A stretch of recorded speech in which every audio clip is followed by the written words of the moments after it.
Hello guys, this is your friend. We are back with a new fanfic. Which is What If Naruto Fell for Anko? A Dangerous Love Beyond Fear, Part 1. And if you enjoy this fanfic, then please press the like button and subscribe to my channel for more fanfic like this. And now let's start the fanfic. Anko was sitting at her favorite outdoor restaurant munching on some sweet dango when she heard a commotion and looked up. Out in the street, a small boy of 6 or 7 was drawing a lot of attention. He was skinny and looked a bit dirty. He had on baggy dark green shorts and an old faded shirt with the village symbol printed I on it. Towering over him was some fat slob cursing him as the boy stood there trembling. People walking past were stopping to listen. Far from objecting to what they were hearing, many of them nodded and added in their own harsh opinions. The little boy looked like he wanted to run, but the man had him by the shoulder. The kid's eyes darted about. He had the look of a cornered animal. It was clear he didn't expect any of the people surrounding him to help. Without warning, the man suddenly brought his hand down and slapped the kid in the face. The boy fell to the street and began to cry. This only seemed to make the man even angrier. The small crowd stepped closer as if enticed by the boy's pain. Then suddenly an Anbu with a boar's mask was suddenly there, and the situation was halted before it could escalate any further. The Anbu looked at the man who had struck the boy and spoke a few words. The fat pig looked unhappy with whatever had been said but nodded and shuffled away with a few last choice words for the sobbing child. He didn't seem too worried about the possibility of being arrested for striking a child in public. The others also quickly got moving again. The Anbu looked down at the boy and shook his head dismissively. He leapt away without saying a single word to him or even offering to help him up. He carried out his orders and nothing more. Funny how he showed up in time to prevent anything serious from happening, but not soon enough to keep the kid from getting hit and reduced to tears. Anko thought as she took another bite of dango. She knew who the Gaki was, of course. Everyone in Konoha above a certain age knew him.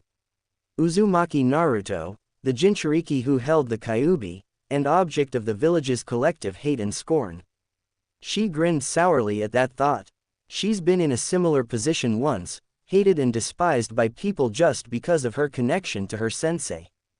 Of course, when Orochimaru abandoned her in the village, she was already a ninja and able to protect herself. A few idiots had tried to take out their anger on her and wound up in the hospital for their trouble. Better than anyone else in the village, she could understand what the kid was going through. She sympathized, at least a little.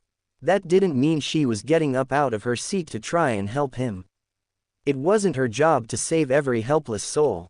Besides, the world was a cruel place. The sooner the kid learned that, the better. Still, she watched as he got back up to his feet, all the while wiping his eyes.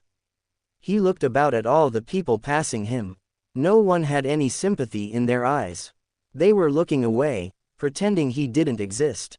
Either that or a few were glaring at him with undisguised hatred. Why do they all hate me? What did I ever do to them? I hate you all, he shouted at them. Someday I'll be Hokage and make you all pay. He ran away as fast as he could. Anko stopped eating. For one of the few times in her life, she had no appetite for her precious dango. She'd gotten a clear look at his eyes. They'd been filled with hatred and a bitter resentment. She shuddered as she remembered the one other time she had seen that look. XXXXXXXXXX. 8 years ago, the 12-year-old was at the usual meeting spot waiting eagerly for her beloved sensei. When she saw him arrive, she hurried to his side, eager to begin the day's training. Orochimaru sensei, she called out. The pale Sannin turned to look at her with a weary half-smile. No training today, little Anko. You may have the rest of the day to yourself. But why, sensei? She asked with crushing disappointment. She loved sensei and was always happy to train with him. More than anything in the world, she wanted to make him proud. He looked away from her and out over the village. I have just come from a meeting with my former sensei. He has finally chosen his successor. That's wonderful, she shouted. Congratulations, sensei. I know you'll be the greatest Hokage ever. He glanced over at her and smiled. Amazing, a child sees what my own teacher and mentor cannot. You should be proud, Anko. He reached down and affectionately rubbed the top of her head. You are wiser than the Lord Hokage. What do you mean, sensei? He looked away from her again and back at the village and the distant cliff where 3 faces were carved into the stone. I mean that I will not be Sarutobi-sensei's successor. It seems he has chosen Minato instead. He judges me, unworthy of becoming Hokage. And that was when she saw it. It was there only for an instant, but she saw it clearly. A look of such bitterness and hatred that it made her afraid. When it was gone, her sensei was back to his usual cheerful self and she told herself to forget it, that it was nothing. But now, looking back, she was sure that it had all begun in that moment. The path he chose, all his crimes, and the evil deeds he'd committed all started with that single moment of hatred. XXXXXXXXXX. Naruto was trudging home alone, miserable and hungry. The old man had given him his own little apartment when the orphanage finally refused to take him back again.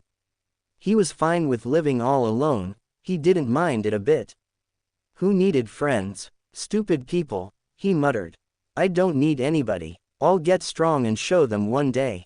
His stomach growled and he hurried his steps. He always went out because staying inside all day was too boring. But whenever he did, people would always treat him the same way. They either ignored him or were mean to him. And they were mean to him for no good reason. He hadn't done anything. Well, there were a few pranks when he got bored. But the hatred had always been there, for as long as he could remember. He'd seen the other kids, in the orphanage and outside it, nobody else got treated like this. So why him? Why always him? It wasn't fair. Couldn't someone just be nice to him? Was that too much to ask? Hey, Naruto jumped and turned quickly. Don't hurt me. He looked to see a little dark-haired girl about his own age standing there with a paper bag in her hand. Seeing his reaction, the girl laughed. I didn't know I was still that scary. Naruto looked at the girl suspiciously. Who are you and what do you want? Smiling, the little girl leaned forward and flicked her finger into his forehead. Ow, that hurt. Naruto whined and rubbed his forehead. Don't be rude, Gaki, at least not until you're a little older and know how to fight. Sorry, he mumbled. Don't worry about it, she said. My name is Chi-Chi. I saw what happened to you before. You didn't deserve that, in fact you don't deserve a lot of things. It's no big deal, he said. I'm used to it. All the people here are just stupid, that's all. The little girl nodded her head. Yeah, they are, but maybe not all of them. Some of them might be all right. She handed him the paper bag. Here, this is for you. Consider this proof that there are some good things in this village. He took the bag. There was a sweet, tempting aroma coming from it. Opening it, he saw 6 skewers, each with 3 fat dumplings. What is this? Nani? You've never seen dango before? Chi-Chi said, shocked. It's just the most delicious, wonderful, satisfying food to ever fall from the heavens. It did smell really good and he was really hungry. None of the restaurants would serve him and he mostly survived on instant ramen. But even though he wanted to try it, he looked at the girl doubtfully. Except for the old man, no one ever gave him anything except when it was some kind of trick. It's probably poisoned, he said. Baka, as if I'd ever waste good dango like that. She snatched the bag out of his hand and pulled out one of the dumplings. She bit it in half and shoved the rest into Naruto's mouth. MMPH, the startled boy said. Chi-Chi chewed and then swallowed. Good, isn't it? Startled Naruto decided it was safe if she'd eaten it too. And he found it really was good. Yeah, it is. She handed him back the bag and licked her fingers.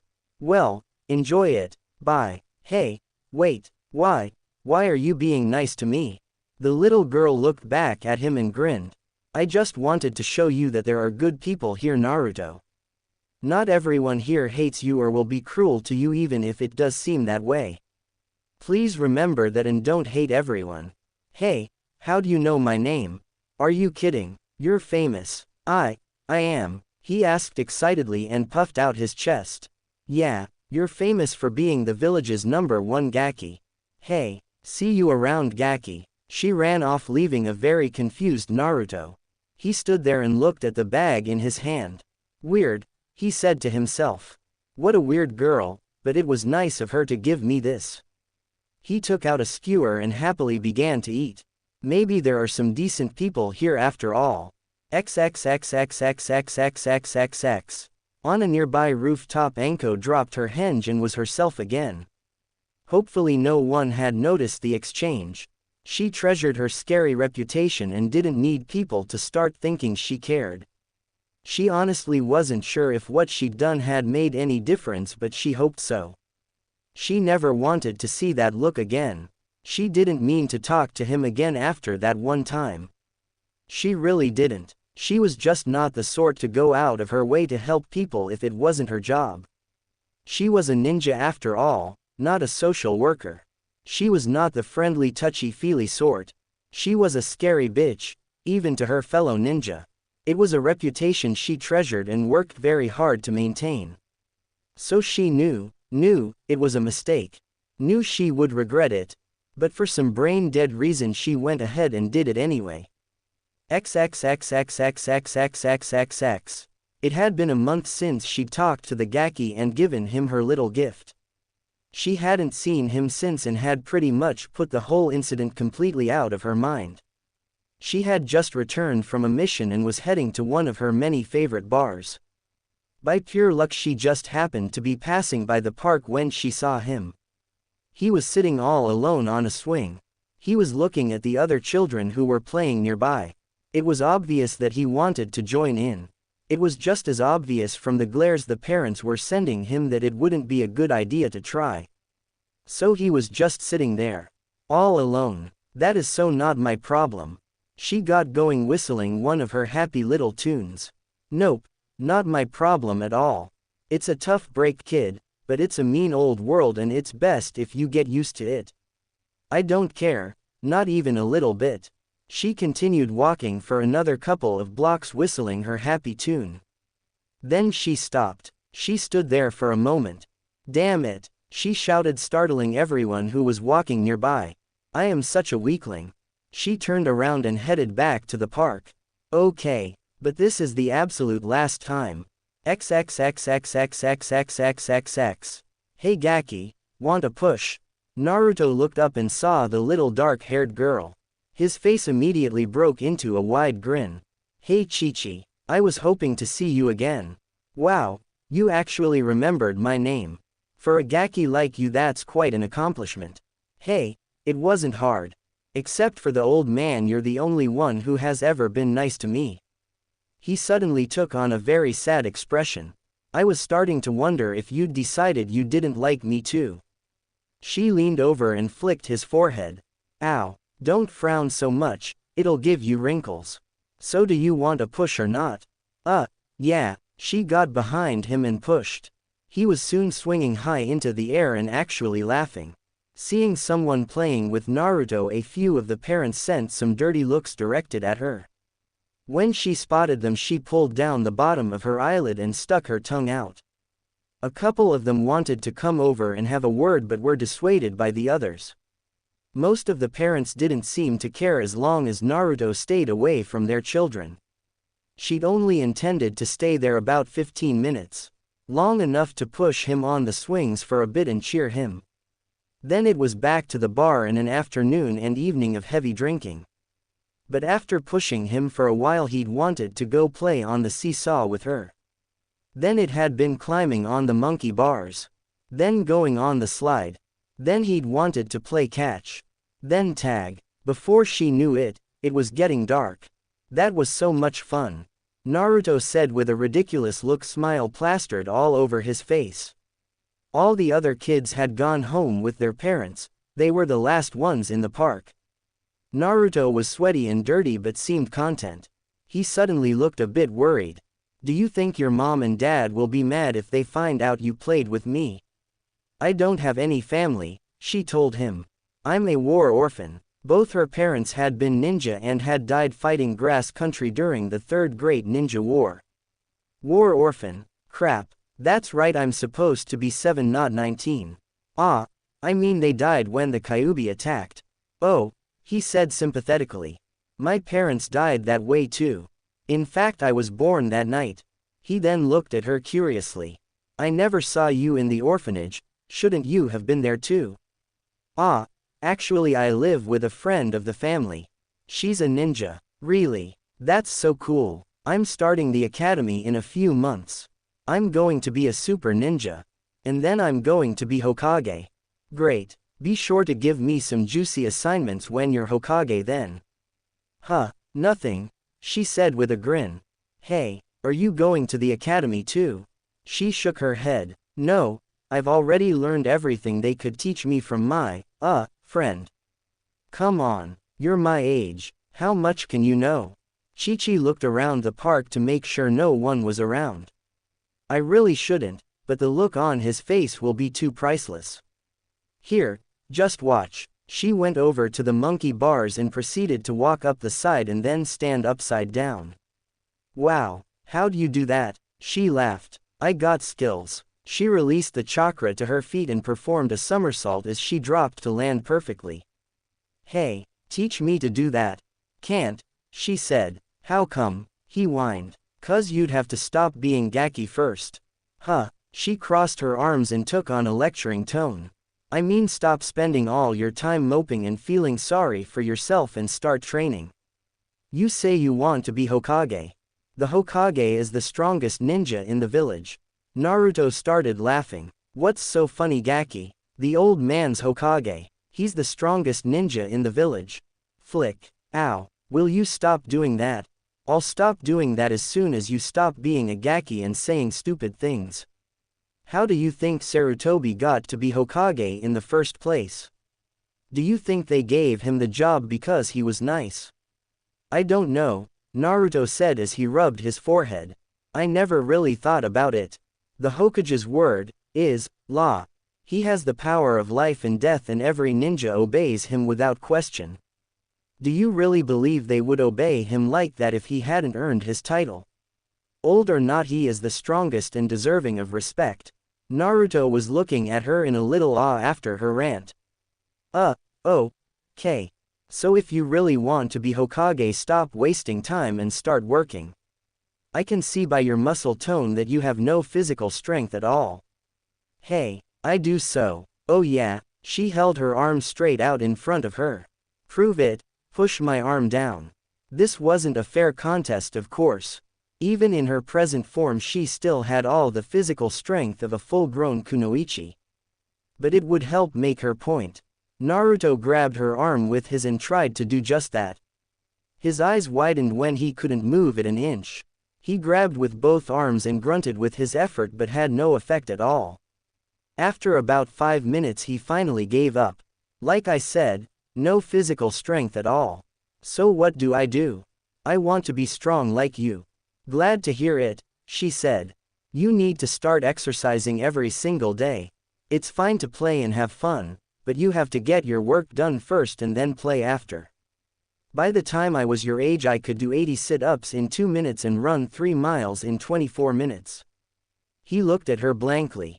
Aren't you my age now? Grr. Must remember 7 not 19.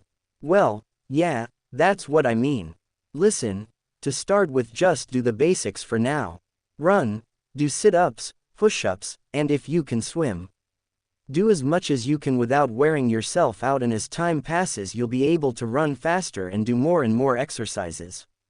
What about the thing with the monkey bars? When can you show me that? Not until you've learned how to tap into your chakra. What's chakra? It's the energy inside your body that ninjas use to perform jutsus. Naruto frowned. What are jutsus? Flick. Ow. Your questions are starting to get annoying. Don't worry about any of that right now, just concentrate on getting stronger for the time being. Will you help me? He asked her. She frowned at him. What do you think I'm doing now? I mean, will you show me other things? I want you to help me get really strong. What? You want me to be your sensei? Would you? He asked eagerly. Hell no. She saw his face crash and fill with disappointment. Grr. What the hell is wrong with me? Why do I care? She let out a sigh. I won't be your teacher or anything, but if you want I'll drop by once in a while and show you a few things. His face lit up. But, there's a condition. What? You have to do everything I tell you and you can't slack off. If you won't do the work there's no point in me trying to help a gaki like you. I'll do it, I promise. She shrugged and walked away. We'll see Gaki. I wonder if he'll actually keep working at it once he sees how hard it is. Probably not. Most boys are just talk. XXXXXXXXXX. She had just gotten away from Naruto and was about to end her henge and finally hit that bar when she heard an amused snort coming from a nearby tree branch. Looking up she spotted an Anbu in a dog mask with a little orange book in his hand. She groaned out loud. Why, of all the Anbu in the village why did he have to be the one assigned to watch him? That's a new look for you isn't it Anko? She dropped the henge and was once again the scary woman she always was. As was her habit he took a kunai out and began to twirl it about her finger. Kakashi, she said in a sweet sing-song voice. You do know if you tell anyone about this I will stake you to the ground and feed you to my snakes right? He chuckled. I'm afraid it's a little too late for threats. She immediately felt her stomach turn to lead. What do you mean? The Hokage is waiting to talk to you. He wants to know just what you're playing at. Walking into the Hokage's office Anko couldn't help but feel like she was in the academy again about to get punished. Not feeling very apologetic she flopped down into a chair without being asked. So what can I do for you old man? She said in a deliberately cheerful manner. She was actually very nervous but knew better than to show it. Rather than answer her directly the Hokage took out his pipe went through the slow and careful process of filling it with tobacco and lighting it. He then took a couple leisurely puffs while not seeming to pay her any mind. This had the desired effect as Anko's nervousness increased about six-fold and her foot began to tap on the carpeted floor. Satisfied the Hokage spoke in a calm and neutral tone. You spent the last few hours with Uzumaki Naruto pretending to be a child and playing with him. Care to tell me why? Hey, what can I say? I just have this thing for younger guys. She tried to laugh but it came out weak and very forced. The Hokage eyed her cautiously and his mouth turned down a bit. Please be a bit more serious Anko. Where Naruto's safety is concerned I have very little patience. She gulped and looked down defeated. She mumbled something incoherent. I am sorry, what was that? I said I felt sorry for the Gaki. She looked away from him feeling very exposed.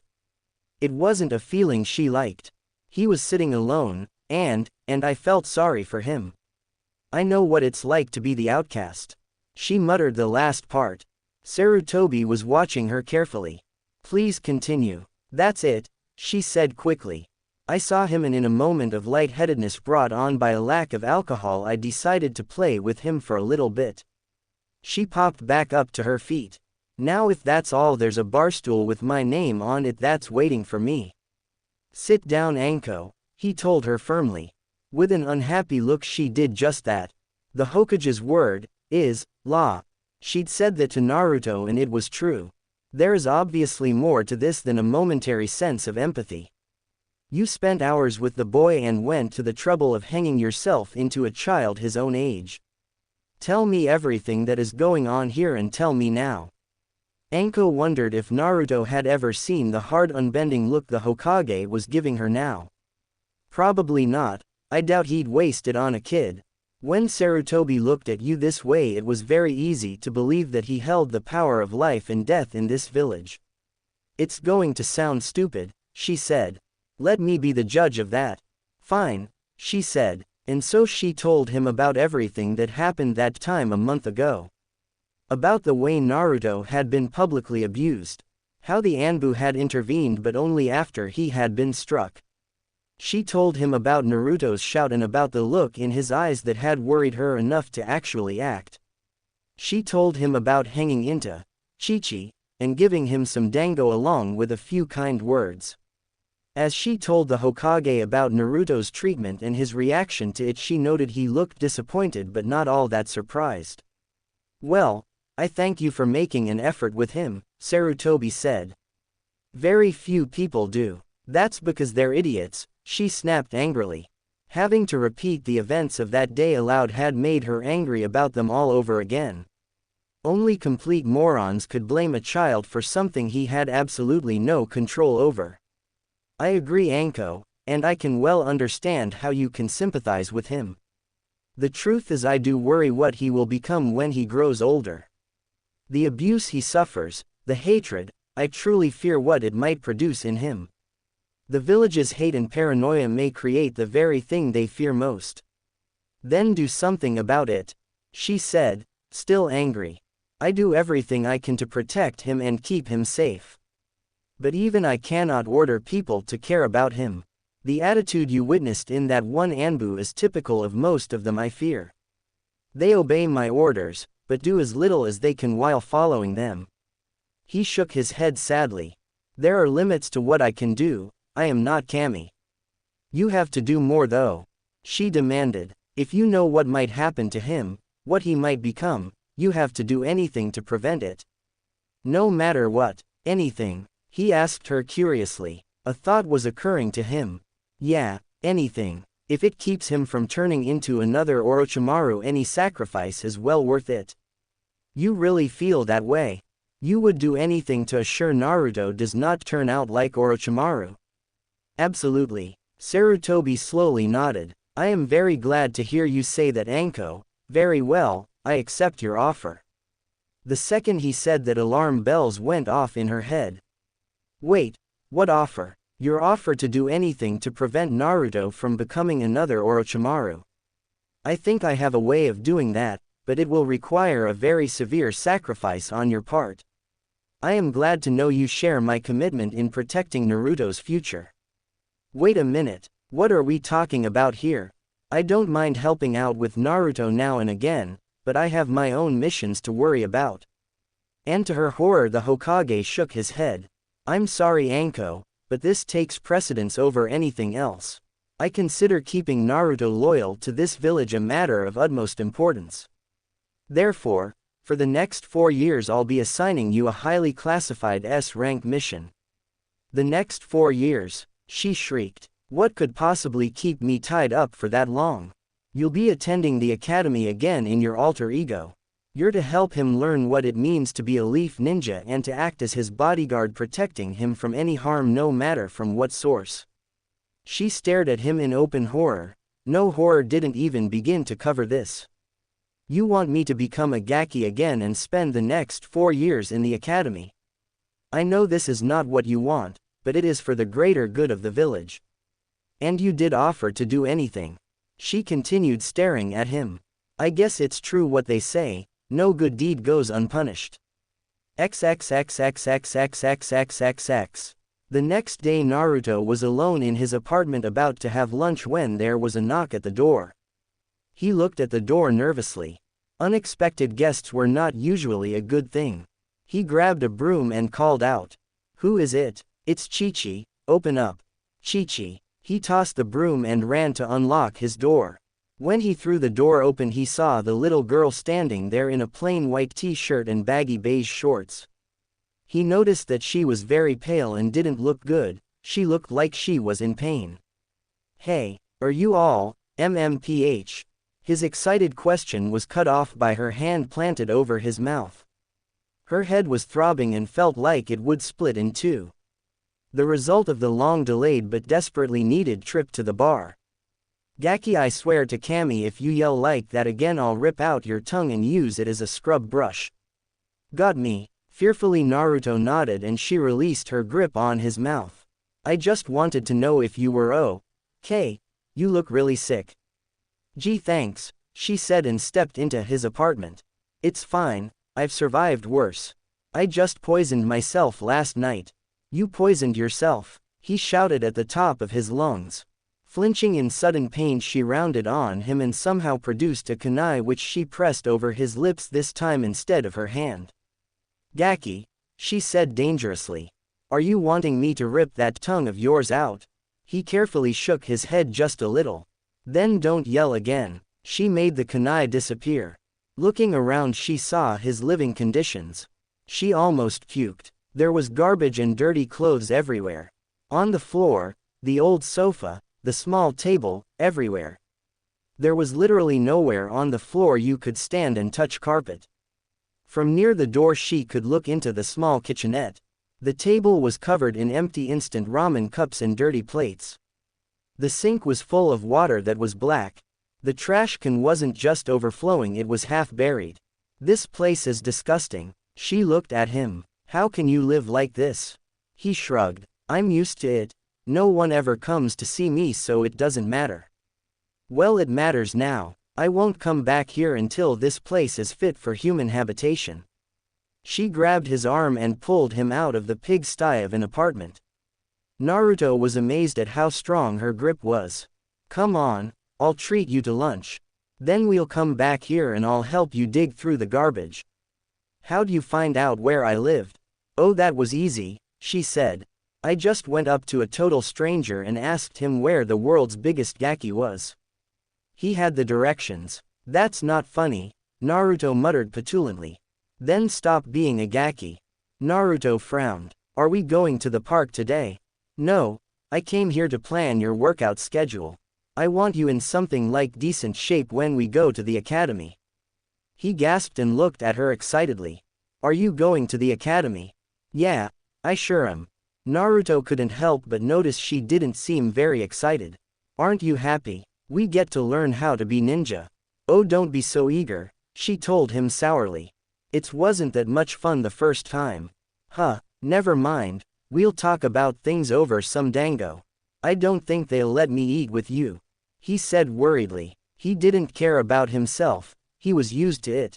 He just didn't want to cause his friend, he had a real live friend, any trouble. Don't worry about it, my friend knows the owner real well, and she convinced him it'd be okay. Really? Naruto said in amazement. How'd she manage that? Most people chase me out with sticks. She shrugged. It wasn't hard, there's this thing I do with my tongue. Huh, she suddenly caught herself. Never mind, just come on and don't ask me a bunch of annoying questions, okay?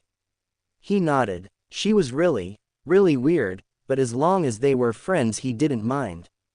They were in a second-hand clothing store not too far from Naruto's apartment. Over the past few months she had been with him almost every day, supervising his workouts, getting him in shape, and teaching him at least the basics about weapons and fighting.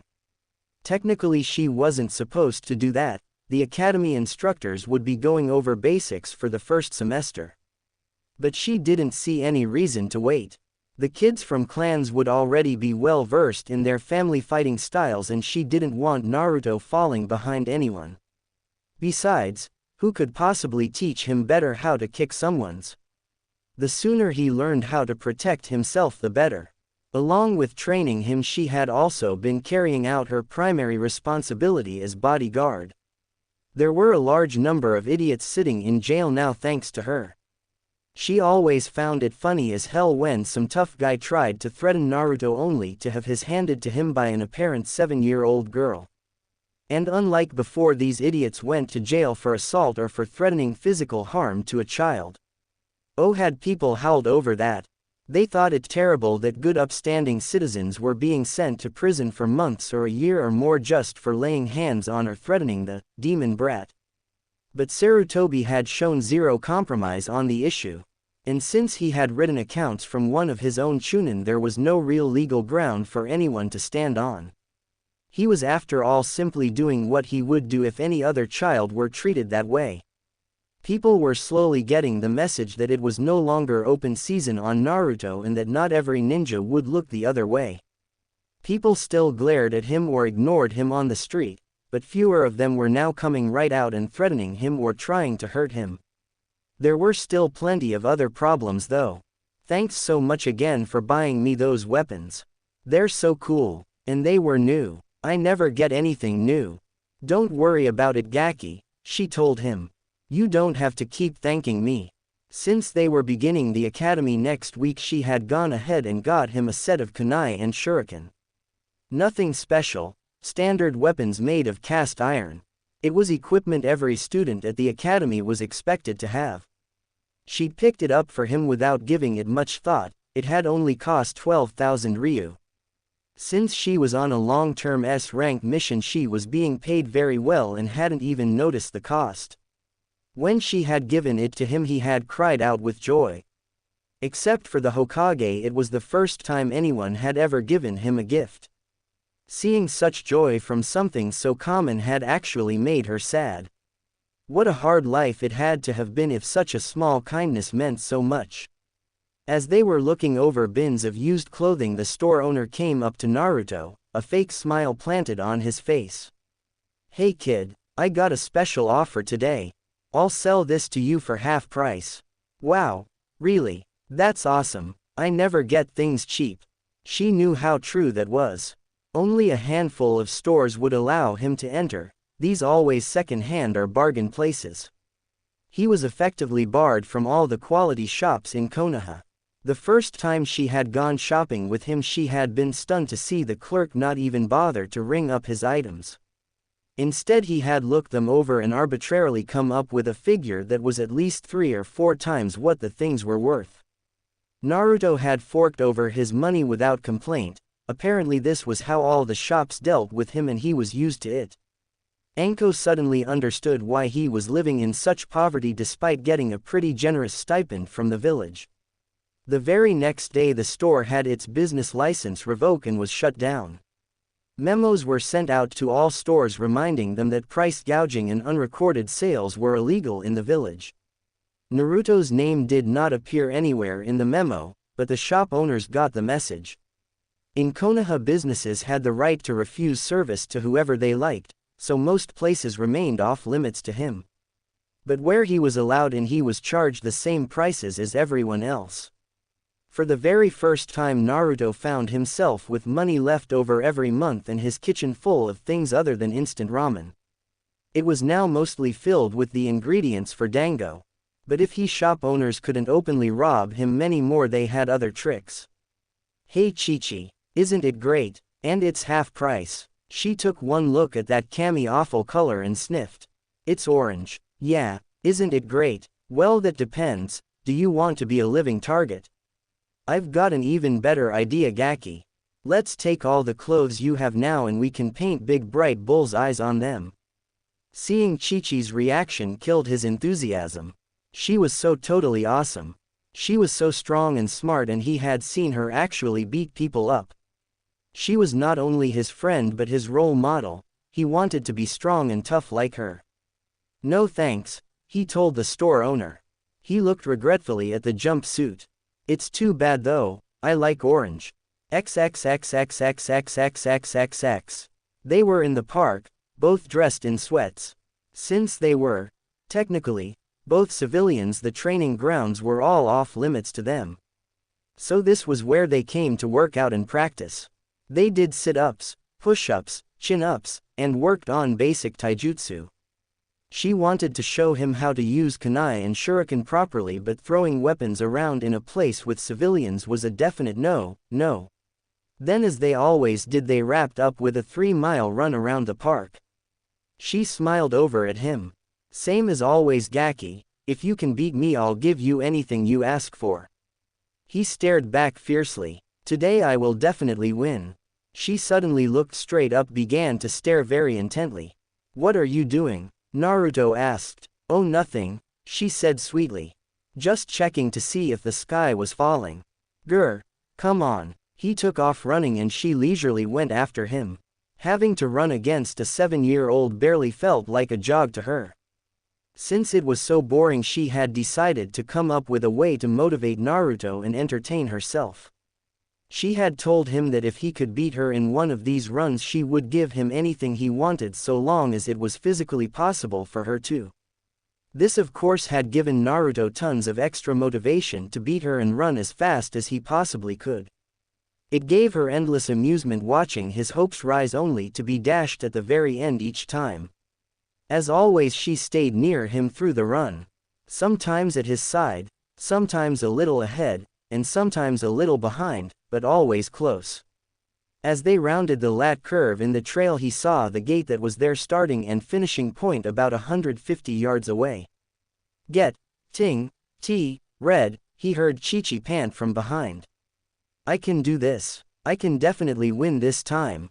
Though tired, he felt a surge of energy at seeing the finish just ahead. He willed his body to move and pulled out ahead of her as he made a final sprint. I'm going to win. I'm going to win, he thought as he got near. Then about 10 yards from the finish, Chi-Chi went flying past him with her tongue sticking out. Running backwards. It's 100 years too soon for you to beat me, Gaki. She did not seem even slightly winded. Naruto, on the other hand, was doubled over and panting to catch his breath. I'll beat you, too, more, ow. Yeah, Gaki, sure, now let's go. I'll make you something to eat, then you need to get some rest. It's a big day tomorrow. Naruto nodded and they slowly headed to his apartment. Having filled 15 large garbage bags and spent 3 days cleaning, Naruto's apartment qualified as livable. She made sure it stayed that way with the simple promise that if it didn't, she would no longer visit him. Somehow or other, she had also gotten into the habit of cooking and having dinner there with him. She was also trying to teach him how to cook. She wanted him to be able to eat something other than instant ramen if she wasn't around. XXXXXXXXXX. That afternoon, 15 ninja gathered in a conference room at the tower. They were an interesting cross-section of the ninja hierarchy. Some of the ninja present were career genin, competent if not spectacular ninja who made up the bulk of Konoha's military force. One man was a former nin, now retired due to the fact his right leg was missing beneath the knee. There were also no less than 7 clan heads and members of the council present. The heads of the Uchiha, Hyuga, Nara, Akamaiki, Yamanaka, Aburame, and Inuzuka were all present. As was normal, Hiashi and Fugaku drifted to opposite ends of the room following their frosty greetings. When the Hokage arrived, Fugaku was the one to say what they were all thinking. Lord Hokage, why have we been summoned here? He glanced at the genin present. Obviously this is not a matter of any importance. Actually, I consider it a matter of great importance, Sarutobi informed them. All of your children will be attending the same class tomorrow when they enter the academy. Ah, Hiashi said, nodding. That explains the presence of these other men. Forgive me, Lord Hokage, Aburame Shibi spoke. But does attendance of the academy warrant a meeting with you? This class will be very special, Sarutobi informed them. You may not be aware of this, but one of the students attending will be Uzumaki Naruto. Mention of that name immediately caused a buzz. And before any of you bring it up, I will not permit any students to transfer to another class, nor will I hear any suggestion Naruto be denied entrance. Most of the people present looked unhappy with the pronouncement, but none were foolish enough to argue with it. I see, Fugaku said with a frown. You brought us here to warn us our children will be in a class with him. That is part of it, Sarutobi said. But there is more. I have assigned Naruto a Chunin bodyguard. This bodyguard will be attending the class with him disguised as a student. Since most experienced ninja can sense a henge if near one, I thought it best to inform you. This is an S-rank secret, you may not reveal it under penalty of death. The academy staff has also been informed and sworn to secrecy. That's not fair, one of the genin parents said. Why should Naruto have a Chunin help him? Sarutobi looked at the man calmly. Are you saying that none of you will be helping your children while they attend the academy? The bodyguard will be acting undercover and so will behave like any other student while there. I must protest, Hokage-sama, Fugaku said. Having a Chunin there in competition with our children is not acceptable. It will skew the class rankings. Hiashi nodded his agreement. There is no need for concern, Sarutobi assured them. The guard has been informed not to draw any unnecessary attention and will be somewhere in the middle of the pack in all regards. That seemed to satisfy both Fugaku and Hiashi, while the rest simply accepted it. Naruto was their real worry, not his bodyguard. XXXXXXXXXX. Naruto got up early. He'd been so excited he'd barely slept at all. He had a quick breakfast and got dressed. He wore some baggy beige shorts and a black shirt with the leaf symbol on the front. He had a weapons pouch belted on with the kunai and shuriken Chi-Chi had got him. He had a paper bag filled with dango left over from dinner last night, it would be lunch today. There was a knock at his door. "You ready yet, Gaki?" A voice called. "You bet, Chi-Chi." He quickly opened the door. "I can't." Why? His voice died as he saw her. Her dark purple hair was tied up at the back of her head like always. The rest of her look was different from what he was used to. She had on a trench coat that went down to her ankles. She had metal shin guards and a tan mini skirt. But what really caught his eye was the fishnet. She had fishnet covering her chest and down halfway to her knees. She saw him gawking at her. "What's up, Gaki? You ready to go or not? Are you going dressed like that?" Naruto said, shocked. Grinning, she leaned forward. "Flick. Ow. I'm not taking any fashion advice from a guy who'd probably be dressed up in a bright orange jumpsuit if not for me.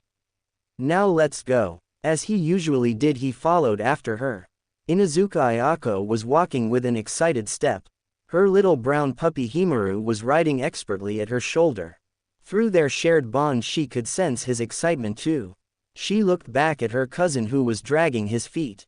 "Come on, Kiba. Do you want to be late on the first day?" He had a bored, sullen expression. "I don't know why school had to start so early." He stretched and yawned. Himaru barked at him with his little high-pitched voice. "You're right." She nodded to her dog. "He is just lazy. No wonder his mom hasn't given him a partner yet." Kiba growled. He did not like being reminded that he still hadn't been given a dog of his own. "Mom just likes you better, that's all."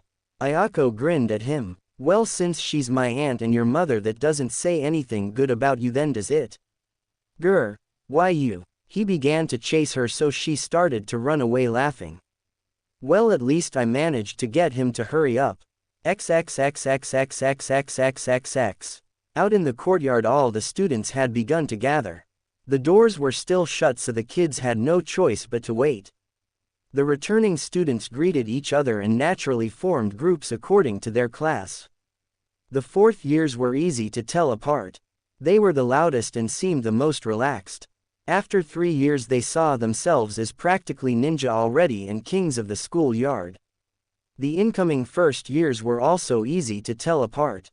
They were the only ones not to gather in large groups. Instead they huddled in small clusters of 2 or 3 or 4. They were the quietest and most nervous-looking bunch. Off by herself was a small pink-haired girl in a red dress looking about and trying to hide how nervous she was. She had her extra long bangs almost covering her eyes in order to obscure her huge forehead. Other children had teased endlessly about it and she hated that part of herself. She felt plain and ugly and unliked. She glanced over to where a blonde girl with a ponytail and a purple outfit was talking and gesturing to a couple other girls. She was so pretty and confident. Sakura wished she could be like her. As she was standing there she noticed a dark-haired boy with a blue jacket with a fan on the back of it. He was laughing and talking to a couple other kids. Seeing him she sighed dreamily. He was so cute. Uchiha Sasuke, the boy everyone said was the next prodigy in a clan stuffed with them. She would have liked to have gone up to him and introduced herself, but she didn't dare. Why would someone so great want to talk to someone like her? She looked down again at the piece of paper that was wrinkled and almost torn in her hand. She had been assigned to first year Class A. There were 91 first years and they had been split up into 3 classes. Her homeroom class would be in room 112. Her homeroom teacher and primary instructor would be Yumino Aruka. She had no idea who would be in her class. She definitely hoped Sasuke would. Even if she didn't dare talk to him, it would be wonderful just to see him every day. As she was daydreaming about that, she noticed a stir in the courtyard. It looked like some of the fourth years were having a problem with a couple new arrivals. XXXXXXXXXX. When she spotted the academy building, her very first thought was that she needed a drink. The day she had graduated she had left with the firm hope never to see this place again. Looking back, the experience wasn't really all that bad.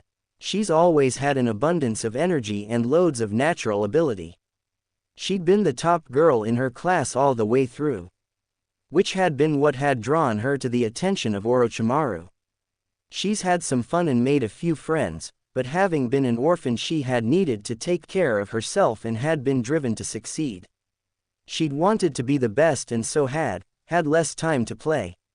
It was only later that she realized working hard and being strong didn't mean you had to sacrifice fun. Seeing the academy, Naruto on the other hand was jumping up and down, barely able to contain himself. He had dreams of glory and of winning the respect and adoration of others, and this was where it all started. He was sure life was going to start getting better. He glanced over at Chi-Chi and smiled. Actually, life had already started to get better now that he had a friend. He wanted to have more friends though. He wanted a whole circle of people who would like him and never give him those angry looks. It was as he was thinking this that reality crashed down again. 3 boys who were all bigger than him suddenly stepped in his way. "Hey you," a boy with long dirty blonde hair said. He had on a black leather vest with red striped pants and red gloves. He was the biggest of the 3 and stood right in Naruto's way. "What do you think you're doing here?" Naruto looked back at him warily. His life experiences had taught him to be careful in these situations. "I'm here to learn how to be a ninja." The dirty blonde scowled at him and at that answer. "This school's not for you. My dad says you're trash and that decent people shouldn't have to be near you. So get the hell out of here." The boy then made a very bad decision. He tried to grab Naruto. Before his hand could reach him, his wrist was grabbed and held in a vice-like grip. "You really don't want to do that, little boy," a girl said in a sweet sing-song voice. She let go of him and then casually stepped in between him and Naruto. "Don't start something you can't finish." Riju stared at the small girl in disbelief as she rubbed his wrist.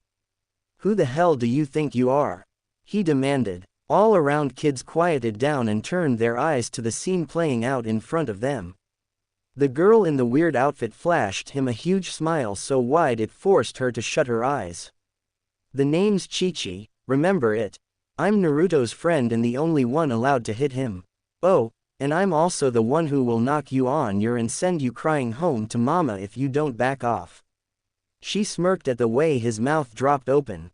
Obviously he was the big fish in his little pond and not used to being told off by other kids. "Fine then," Riju said angrily. "If you want to protect him, you're trash too." He nodded to his 2 friends. Before any of them could move, Riju felt an open palm smash hard into his face. The next thing he knew, he was lying on the asphalt staring up at the clear blue sky. It took him a moment to notice he could taste his own blood. XXXXXXXXXX. Like a lot of others, Sakura let out a gasp. The little girl had knocked down 3 bigger boys with just 3 moves. Well, she thought it was 3. The girl had moved so fast she couldn't really be sure. The biggest boy, the one who had started things, had a broken nose that was bleeding pretty good. Immediately the main doors to the academy opened and half a dozen instructors came hurrying out. The students quickly got out of their way as they rushed to the scene. A scary one with a scare running across his nose stood over the girl, glaring down at her. "What do you think you're doing?" the teacher asked in a scary tone. The little girl smiled up at him without a care in the world. "I'm doing what a certain old man told me to do. If you have a problem with that, maybe you should talk to him about it." The teacher looked startled and there were more gasps from the students watching. She couldn't believe a student could talk to a teacher like that. The teacher looked at the students. "The academy doors are open. Go to your assigned classrooms and wait for your instructors." He looked back at the little girl. "You come with me." Chi-Chi sighed and turned to Naruto. "I'll see you in a bit, Gaki." XXXXXXXXXXX. Chi-Chi soon found herself sitting in a wooden chair in Iruka's office, facing down the irate teacher with a grin on her face. "What the hell were you thinking?" he demanded. "I happen to know the Hokage instructed you to behave like an ordinary student while you are here. And you attack 3 fourth-year students before you even start your first day. Actually, I had my first day in this place 12 years ago. Don't get smart, Iruka snapped. Fine then. Don't talk to me like I'm really a student here. I'm not. I'm a ninja on an undercover assignment personally given to me by the Hokage. My mission is to act as Naruto's bodyguard, and that's what I'll do. You beat up 3 children. She shrugged. My job is to protect him from all threats. Big or small, if someone threatens him I'll intervene. Anyway, don't get your panties in a twist, I didn't use lethal force or anything. All 3 had to be sent to the nurse, and 1 had a broken nose. Like I said, I didn't use lethal force. She frowned up at him. And I noticed how the teachers all appeared the second it was over. Obviously you were observing us. So you know those 3 initiated things. Why didn't you step in? We want the students to develop a little aggressiveness and to learn to handle situations on their own. Then what's the problem? I have plenty of aggressiveness and handled the situation on my own. Iruka crossed his arms over his chest. I think you should know I'll be sending a report to the Hokage about this. So will I, she said and slid off the chair. There anything else? As a matter of fact there is, Iruka said. Your outfit, it's indecent. Thanks, she said with a laugh and left his office. Iruka felt a vein in his forehead start to throb. Somehow he got the feeling it wouldn't stop throbbing anytime in the next 4 years. XXXXXXXXXX. When she entered the classroom everyone quieted down to stare at the girl who had gotten in trouble. Spotting Naruto in one of the upper rows she went up and took an empty seat beside him. What happened? He whispered to her anxiously. Are you in trouble? Nah, she said. No big deal. What did he say? About what you'd expect, she said. Yada, yada, you beat up children, yada, yada, I'll tell the Hokage, yada, yada, I really like the way you dress. Naruto looked at her disbelieving. He said he likes the way you dress. Yeah, but you have to read between the lines. XXXXXXXXXXX. Not long after that Iruka finally arrived to introduce himself and welcome his students to the academy. The first time he turned toward the chalkboard. Whack! Something smacked into the back of his head. He turned around and spotted an eraser on the floor. Looking at his class he saw most of them appeared shocked and slightly worried. Naruto had a hand over his mouth trying to stifle a laugh while Chi-Chi was leaning forward in her seat wearing an unembarrassed grin. This really is going to be a long 4 years. At 1 o'clock the first years broke for lunch. The lunch times at the academy were deliberately staggered so that the different years would have limited interaction. The instructors wanted to focus them on competing against others of a similar level and did not want older students revealing things to the younger ones. Since it was a good day most of the first years decided to eat outside. Naruto and Chi-Chi found a spot underneath a small tree and sat down to eat their dango. As they did so the other members of Class A eyed them curiously. Their behavior had been shocking to children taught to always respect a sensei no matter what. Whenever Iruka-sensei would turn his back he would be peppered with spitballs or else there would be rude noises. It was obvious Iruka knew who the culprits were but they didn't seem to care. Chi-Chi had been the one to start things but Naruto had quickly and eagerly joined in. In retaliation Iruka had started asking a series of general questions about the ninja arts to test what his students already knew. He wound up asking Naruto 5 or 6 of them in a row. For some reason he never called on Chi-Chi to answer anything. Naruto seemed to have taken Iruka by surprise by answering each one correctly. Despite his behavior it turned out he actually had a brain in his head. XXXXXXXXXX. Flashback. Naruto felt like he was going blind with all this reading. After their daily workout Chi-Chi would make him open up some old textbooks she'd given him and force him to read. He couldn't just pretend to read either because she always quizzed him. History, math, ninja theory, he was forced to read up on all sorts of boring stuff. Why do I have to read so much? He whined. It's so boring. Chi-Chi frowned at him from the kitchen where she was making dinner.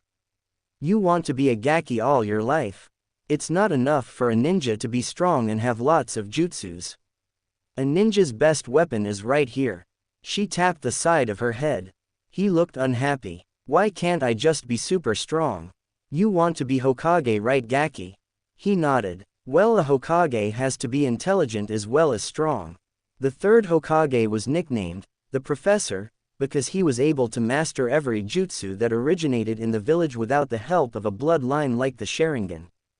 But you said the Hokage was the strongest ninja in the village. She laughed. What?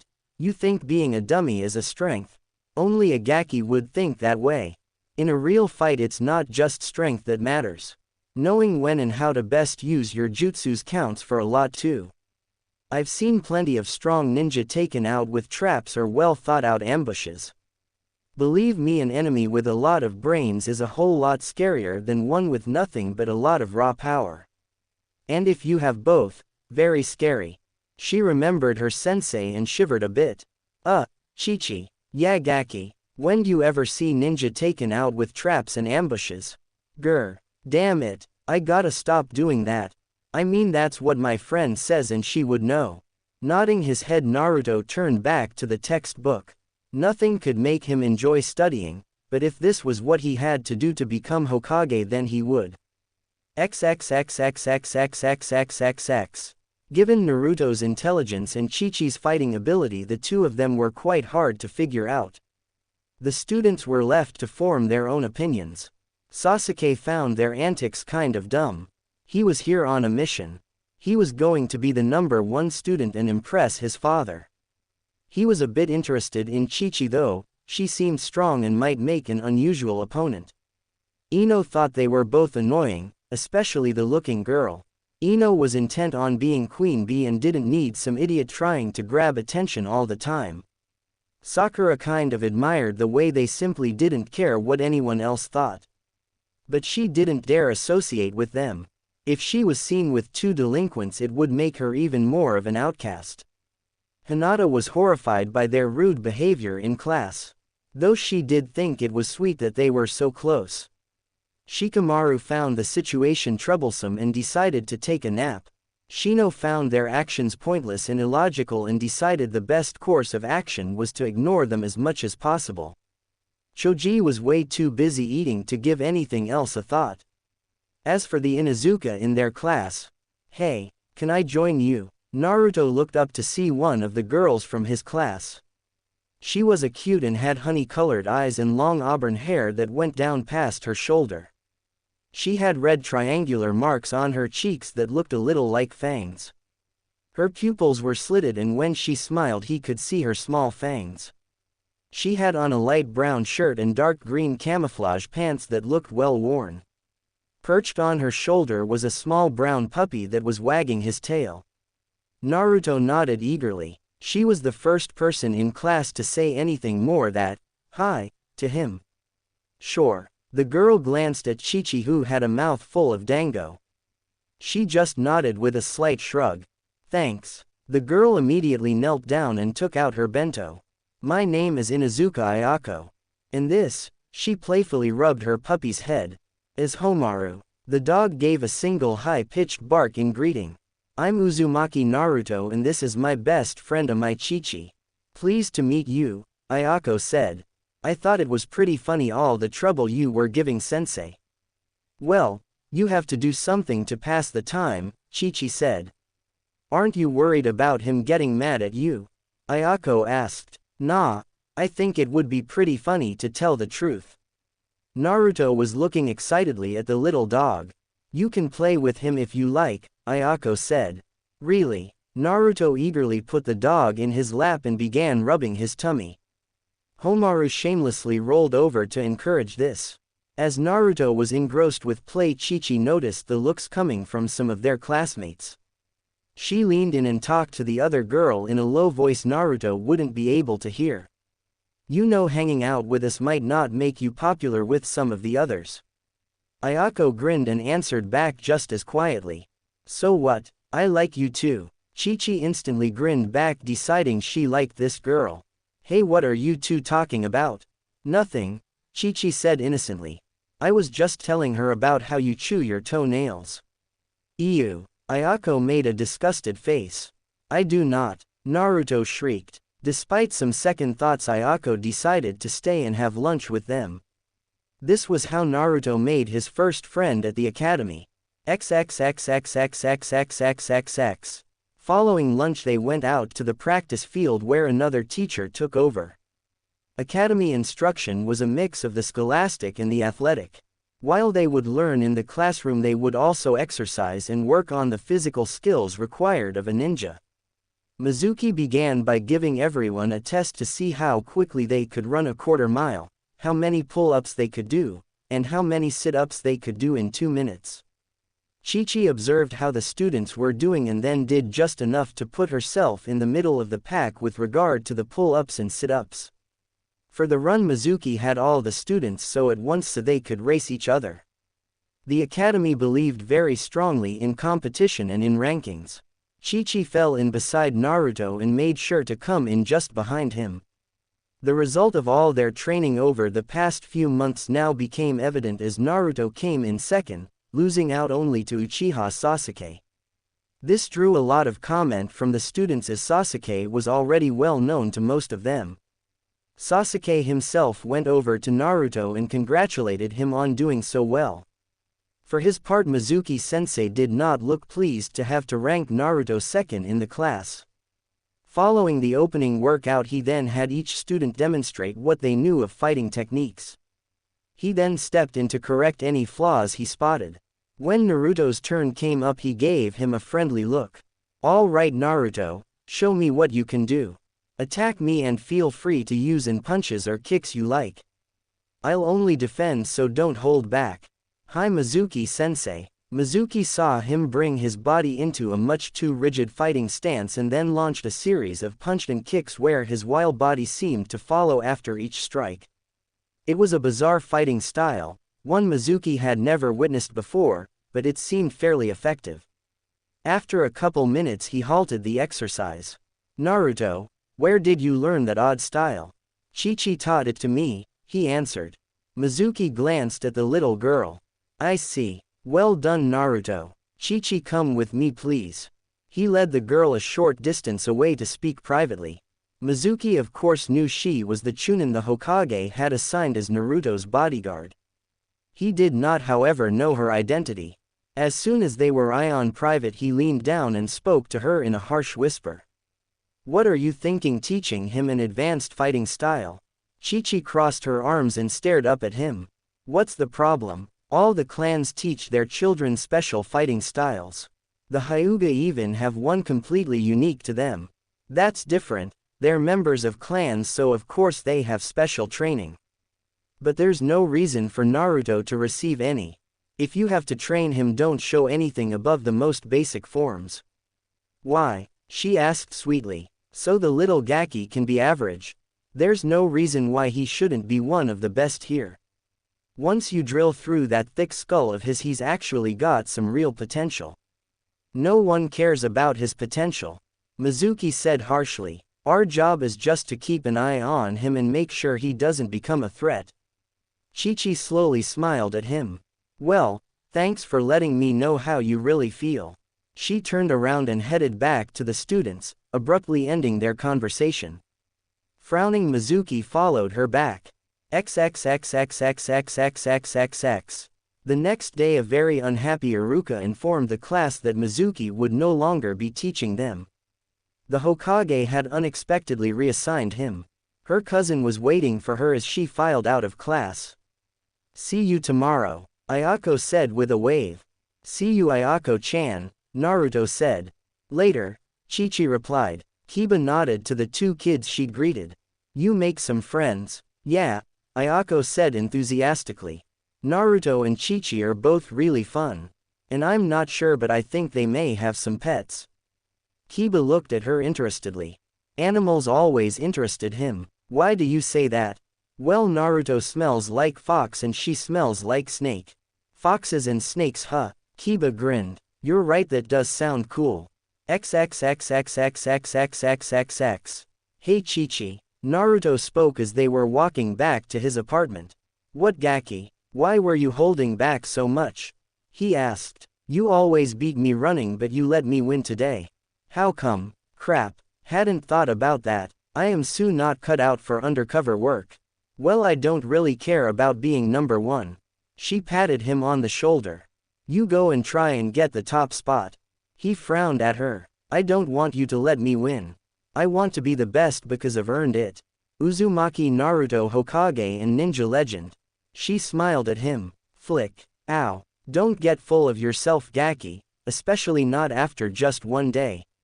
I'm holding back because it suits me. I know what I can do.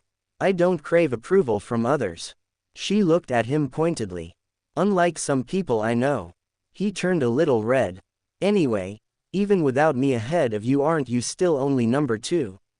I'll be number 1. I'm not going to let Sasuke beat me. She grinned and gave herself a mental pat on the back. It would be best for him to see Sasuke and others in his class as his rivals instead of her. The more he focused on beating Sasuke, the less he would wonder about her level of abilities. Hey, what did you and Mizuki-sensei talk about? Oh, he was just curious about the fighting style we both use. She hadn't told him it was called hubby style.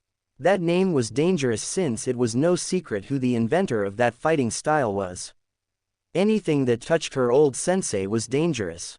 Hey Chichi-chan, how about we get some ramen from that new place that just opened, Ichiraku's? Sure, why not, she said. I suppose you can't have dango all the time. XXXXXXXXXX.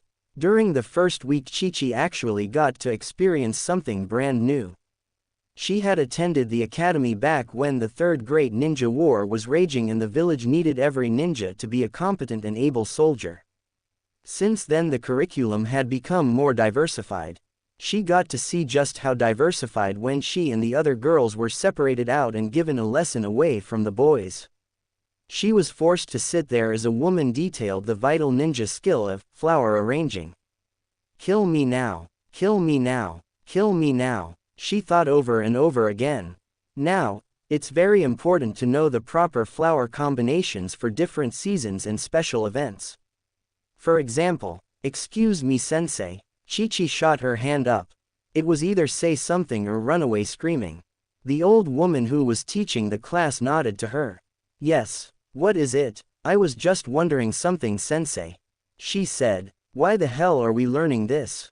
The teacher as well as all the students gasped and looked at her as if she had gone out of her mind.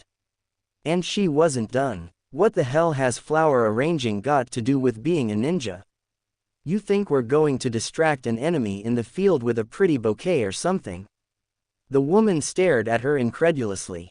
This is an important feminine art that will help you to infiltrate in case you are sent on a mission as an undercover operative. Well, if that's what you want to show us, why not try something that would actually be useful? Like how to pick up a guy up in a bar and go home with him. That's something that's not only fun but a good way to gain access to restricted information. The instructor turned a bright shade of red and jumped to her feet. Report to the principal's office right now.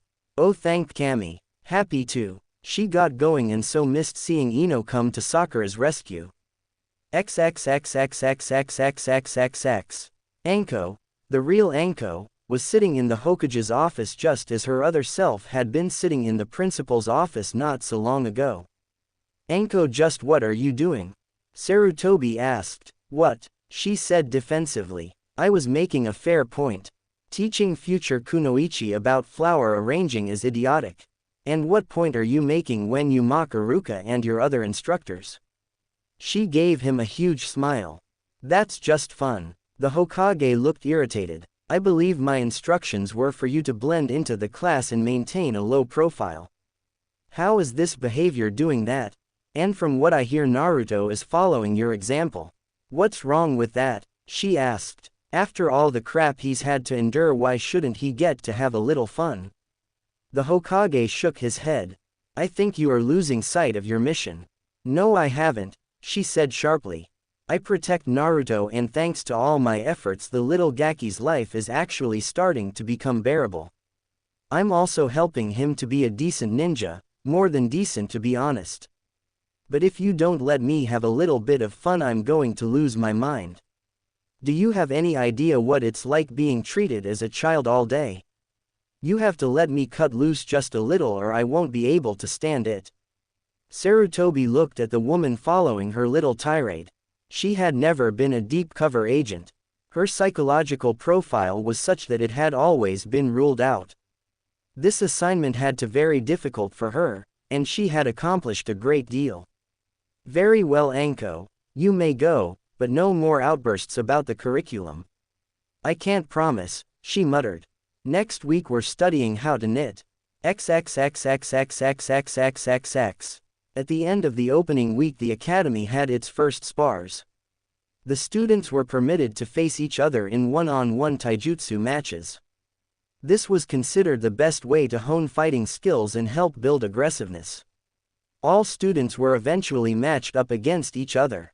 This included having boys face girls and making friends fight one another. The students were being taught early on that an enemy was an enemy regardless of our personal feelings. Chi-Chi deliberately held back not only her true skill level but her strength as well. She chose to win half her matches, and did not win any of them by knockout. Naruto's very first spar was against Akamichi Choji. In general, the children from the clans did better than their counterparts who had not received their intensive training or specialized fighting style. Naruto, however, was able to beat Choji easily on points. In their 3-minute match, Naruto was able to land a dozen clean hits whereas Choji failed to hit him once. Iruka and the other instructors who were overseeing the spars frowned at the way Naruto fought. They knew what style he was using. Hubby had two major advantages over most rival styles. One, it was deceptive and hard to predict where the attack would come from or where it was being aimed. Two, it was hard to hit back unless you were an exceptional fighter or exceptionally quick. The style was based on the principle of moving the entire body in the strike, as a snake would. This meant no part of you was ever stationary, your entire body was constantly in motion. Choji had not been fast enough to deal with this and so had lost. Naruto had jumped into the air and pumped his fist, crying out in joy. Yeah, I'm awesome, I'm the best, nobody's going to beat me.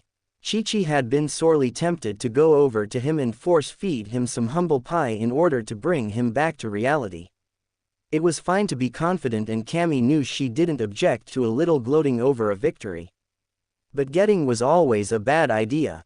Taking a look at the scheduled matches though, she decided not to do anything and let Naruto have his moment. His next match was against Sasuke.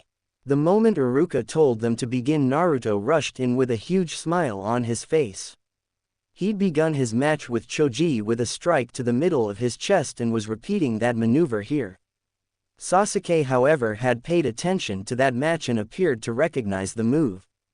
Slipped back into the right, letting Naruto lunge past him. As he did so, Sasuke landed a quick hit to Naruto's exposed ribs, scoring a point. Chi-Chi was pleased to see the look of surprise on Naruto's face as Iruka called a point for Sasuke to the general cheers of the other students. Sometimes you surprise the enemy and sometimes he surprises you, Gaki. You need to learn to take every enemy seriously if you want to survive.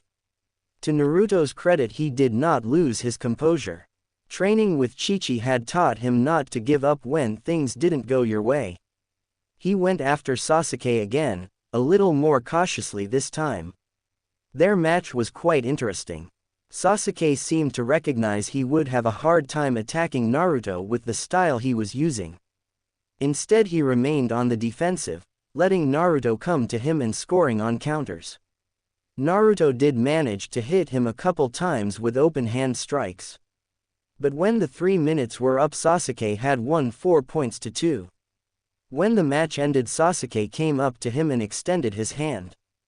Good match, Naruto. Though unhappy and frustrated, Naruto took the hand. I'll definitely beat you next time.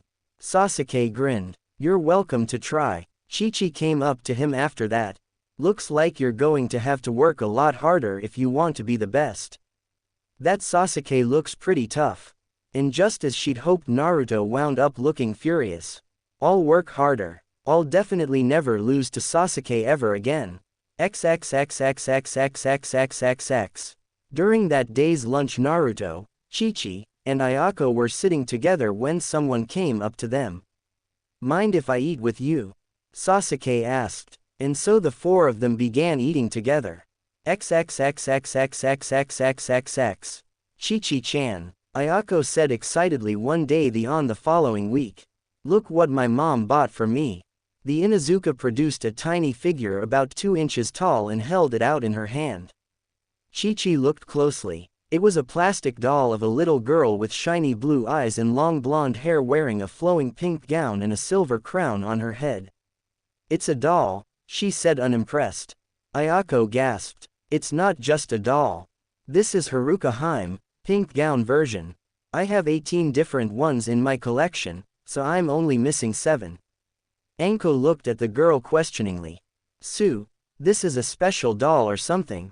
Ayako again gasped. Don't you know about Haruka Haim? She's the princess of the Unicorn Kingdom. The most beautiful and kind-hearted princess in the whole world. She has 25 different dolls, and if you collect them all you can be a magical unicorn princess too. Don't you have any of her dolls? Ayako asked wide-eyed. Hey, Chi-Chi rubbed the back of her head. I was never really the kind of girl to play much with dolls. Wait a minute. Ayako reached into one of her pouches and began to rummage through it. She pulled out another 2-inch doll. This one had Haruka Haim in a blue and white dress with a parasol open over her head. Here, you can have this one. It's Haruka Haim at the park, I have 3 of them. Now you can start your own collection. Chi-Chi stared at the doll in her hand, feeling a bit awkward. On the one hand, she was not the sort to play with dolls when she was a little girl, never mind now. On the other hand, she didn't want to refuse a gift from Ayako and hurt the girl's feelings. She finally just grinned and accepted it. XXXXXXXXXX. Heading back from the academy, she pulled it out again and looked at it. Well, it is kind of kawaii, but honestly, what sort of a childish character would want to play with dolls? Hey, Naruto said excitedly when he noticed what she was holding. Is that a Haruka Haim doll? That's so cool. Can we play with it later? Chi-Chi shut her eyes and suppressed a groan. Why am I even surprised? It had been over a month since she had been back at the academy. Overall, things were going pretty well. Since Mizuki's sudden transfer, the teachers at the academy were treating Naruto like same as the other students. She still noticed the occasional baleful look, and Naruto did not get a quarter of the praise did. But the teachers did call on him and answer his questions. Naruto didn't need special treatment, he just needed the same treatment. As for dealing with the students, he was doing well enough. He was not universally loved or admired by any stretch of the imagination. A few of the students had been told specifically by their parents to avoid him. A few had seen how he used to be treated and decided on their own to have nothing to do with him. Most of them saw him as the class troublemaker and merry prankster, along with her. Together the two of them were trying to drive Haruka to early retirement. He had made 2 genuine friends. It still boggled her mind that one of them was none other than the little prodigy Uchiha Sasuke. She really wondered if Fugaku had any idea just who his son was having lunch with every day. She tended to doubt it. Naruto was much happier now than he had been. He was making good progress both in the academy and in their workouts. His energy was limitless and his work ethic had drastically improved. When she worked with him, she would see glimpses of what he might be one day. She would show him a move or combo, and after just a few repetitions he would have it down perfect. Momentary flashes of brilliance that made her believe that with the right sensei the little Gaki couple truly be amazing one day. But then he would usually start whining or complaining about something and rein the effect. She had come to understand something about Naruto. Despite occasional appearances to the contrary, the boy wasn't dumb. Rather, the problem with him was that he didn't have a disciplined mind. When he tried to learn something he had no interest in, like say math or history, he would struggle with keeping focus. On the other hand, when it was a subject that mattered to him, he could absorb things like a sponge. The trick was keeping Naruto interested. That was why the growing rivalry with Sasuke is so important. He might not care about studying about the feudal era for its own sake, but he cared a whole lot about doing better on the tests and quizzes that Sasuke did. So things were starting to turn around for the Gaki. He was actually enjoying his time in the academy. As for her, XXXXXXXXXXX. She was at one of her many favorite bars with a couple rounds already gone when someone slipped onto the bar stool next to hers. "Isn't this a school night?" Kakashi asked innocently. "Shut up." Anko scowled and had another shot of sake. Kakashi ordered the same and smiled at her beneath his mask. "So how is the world's oldest academy student doing?" "Kakashi, you do know my offer to stake you and feed you to my snakes is still open, right?" He chuckled as he poured out a shot from a small bottle. "And here I was trying to be friendly. I just wanted to know how you were doing." He pulled his mask down for a second and tossed back his drink. The mask was back in place in a flash. I'd forgotten what a good-looking man he is beneath that mask. "It's great," she said flatly and took another shot. "I love being talked down to by adults and having to endure listening to the foolishness that passes for conversation among the kids. I love having to pretend to learn things I either know or don't need to know, like knitting and interior decorating. What's not to love? You know, some people might enjoy getting to have a second childhood." "Fine. You want to trade places for a week? You be a student and I'll take your next Black Ops assignment." "No thanks." PFF'd. "Coward." He grinned at her from beneath his mask. "Well, not all of us have the courage to play with dolls out in public." She narrowed her gaze and sent him a trickle of killer intent. "You really want to be snake food, don't you? I just did that to make the Gaki happy." "By Gaki I assume you mean Naruto." He took another drink. "Who else?" Kakashi chuckled as he had another. "You really care about that kid, don't you? Who knew you had such a soft spot?" "Soft? Me? Like hell. I don't care about that annoying little Gaki one bit. I'm just carrying out my orders." "Oh, and what about that first time in the park?" "I plead temporary insanity. You know, Anko, there's nothing wrong in admitting you care about someone." She snorted and finished the bottle in front of her. She tapped the bar, signaling for another. "That's not how I'm built. I take care of myself and that's it. I don't care about other people." "Sure. Oh, shut up." XXXXXXXXXXX. The next morning she slowly came awake. She groaned. Her head was already splitting. Dully she looked around as she saw this wasn't her place. She noticed the silver-haired body still snoozing peacefully next to her. "Oh yeah," she thought with a slight grin. Then she spotted a digital clock on a nightstand by the bed. Crap. Despite wincing in pain, she scrambled out of bed and began putting on the clothes that were scattered all over the floor. Having been rudely woken, Kakashi peeked out from beneath the warm covers. "What are you doing? Come back to bed for a while." "Idiot. I'm already late for class." "So, some of us actually take our duties seriously." Yanking on her trench coat, she performed a hinge and became Chi-Chi. "Aren't you going to shower?" "No time." She ran out of his bedroom. "I still respect you," he called after her but heard no response. XXXXXXXXXX. She had her head on her desk, wishing it would just go ahead and explode and get it over with. This was going to be a miserable day. Iruka had given her grief when she'd arrived half an hour late and she'd been forced to endure one of his boring sermons. Worse, she didn't have the energy to torment him today. "Did you poison yourself again?"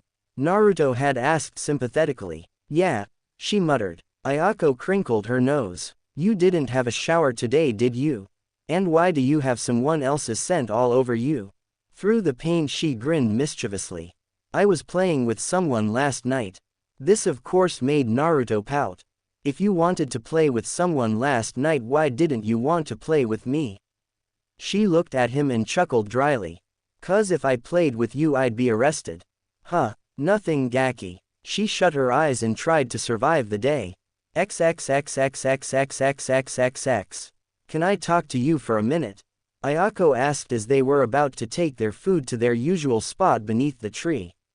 "Sure, as long as you talk quietly." The two girls went off a little ways. Ayako immediately told Chi-Chi what she was wondering about. I just wanted to know, what kind of chocolate are you giving Naruto tomorrow? Chi-Chi looked at her in total confusion. What are you talking about? Ayako looked stunned. Have you forgotten what tomorrow is? It's Maiden's Day. Chi-Chi blinked. So, in Fire Country there were two special holidays unique to that land. These were Maiden's Day and White Day. Maiden's Day was a day when girls and women of all ages gave chocolates to all the men in their lives, husbands, brothers, sons, fathers, friends, and co-workers. These were usually store-bought chocolates that were a few hundred ryu and known as jiri, obligatory chocolate. But Maiden's Day was also the one day of the year where it was considered safe for a girl to offer a gift to a boy she had feelings for. These were special chocolates that were always handmade by the girl and were known as hanmei, favored chocolate. White Day was a holiday that came exactly 1 month later. On that day the men who received chocolates were expected to give the girl or woman a small, thank you gift, in appreciation. These gifts were usually things along the lines of hairpins, pocket mirrors, or pen sets. So aren't you getting Naruto and Sasuke chocolates? No, she said flatly. It's a stupid tradition and I refuse to take part in it. I'm not the sort to give people gifts for no reason. So you're not even going to get Naruto anything? Ayako said disbelieving. No, I'm not. I'm not some silly sentimental little girl. Now let's eat. She headed to the spot where Naruto and Sasuke were already eating. XXXXXXXXXX. Flashback. This is for you, sensei. She held out a specially wrapped package. Inside was the chocolate she had spent all day making by hand. With an amused smile, Orochimaru accepted the gift. Why, thank you, Anko. I am quite touched. I hope you like them, sensei. The girl said eagerly. I'm sure that I will, he said. She was so happy at that moment she thought her heart would burst. XXXXXXXXXX. What a stupid, pointless tradition, she muttered sourly. What is? Naruto asked curiously. Nothing. She spat out and chewed on her dango. The rest of them left her alone after that as she was obviously in a bad mood. XXXXXXXXXX. The next day before class began the girls sought out the boys to whom they were giving chocolates. Sasuke was put under siege getting chocolates from a dozen girls, most of them being handmade. Ino and Sakura seemed to make a little production over who would give him their chocolates first. Ayako also gave him some, though hers were store-bought. She then went up to Naruto with a small box of chocolates also store-bought. Here you go, Naruto-kun, happy Maiden's Day. Naruto stared at the chocolates. Are these for me? Of course, silly. Ayako told him with a laugh. We're friends, aren't we? Yeah, he said and took the offered chocolates eagerly. Thanks, Ayako-chan. No problem. Naruto then turned to look at Chi-Chi. She frowned and crossed her arms.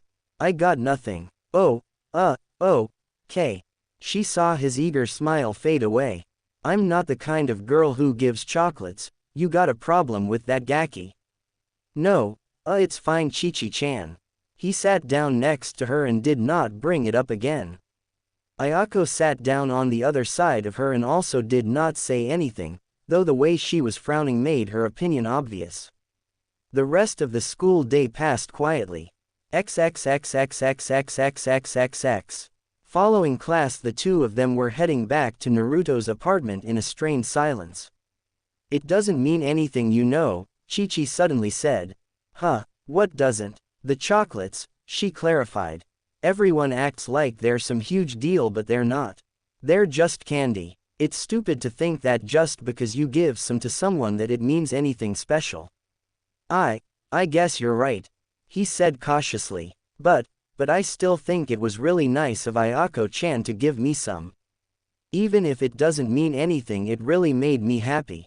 Chi-Chi looked over at him. But it's okay that you didn't get me any.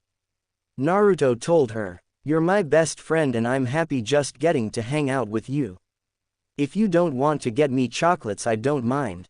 Sighing and looking defeated, she reached into her trench coat and produced a small heart-shaped box. Here, happy Maiden's Day. She handed it to him. He took package and stared at it. A joyous grin consumed his mouth and threatened to split it in half. Thank you, Chi-Chi-chan. You're the best. Don't get the wrong idea, she told him sternly. Like I said, they're just chocolates, they don't mean anything. And don't tell anyone I gave those to you or I'll beat you to death with your own arm. Despite her dire threat, Naruto's joy remained undiminished. Sure, he told her. I'll treasure these forever. She shut her eyes. Kami, I'm hopeless. Come on, Gaki, I'll make us some extra special dango tonight. XXXXXXXXXX. From a nearby rooftop, a certain silver-haired Anbu chuckled at the scene below and planned how he could use it to torture Anko the next time they met. 1 month later, it was White Day. Most of the boys came into class carrying at least one small gift with them. Sasuke came in with a number of pocket combs, all of them identical though of very high quality.